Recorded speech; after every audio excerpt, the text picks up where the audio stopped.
మెడల మాలున్నంతసేపు మిమ్మల్ని అయ్యప్ప లాగానే చూస్తారు. ఈ 41 రోజులు మాత్రం దీక్షలు ఉన్నంతసేపు పొద్దున సూర్యుడు రాకముందు, సాయంత్రం సూర్యుడు తర్వాత పూజ చేయాలి. కానీ ఎట్టి పరిస్థితిలో పడి పూజలు మాత్రం మిస్ చేయకండి. ఎందుకంటే పడి పూజలనే మీరు నేర్చుకోవటానికి, సిస్టమ్ ఫాలో కావటానికి ఫ్యూచరిస్టిక్గా దయచేసి కన్నసాములు మాత్రం అన్నిటికీ స్వామియే శరణమయ్యప్ప అనే మంత్రంని మించిన మంత్రం ఇచ్చేయండి.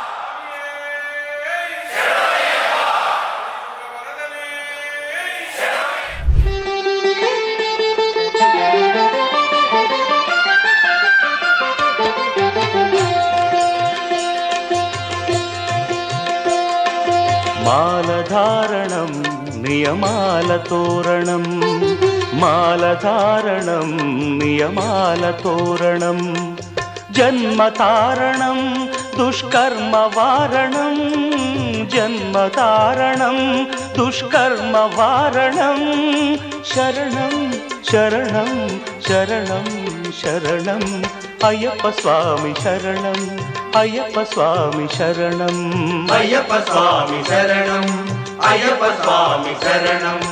మాలధారణం నియమాల తోరణం, మాలధారణం నియమాల తోరణం.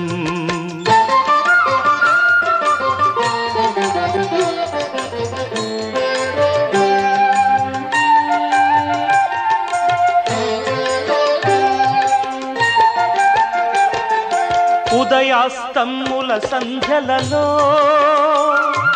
పురుషార్థత్రయ సాధనలో, చతుర్వేదముల రక్షణలో, పంచభూతముల పంజర శుకమై, 6 శత్రువుల ఆరడిలో పడి, 7 జన్మలకు వీడని తోడని, నిన్ను నమ్మిన నీ నిజ భక్తులా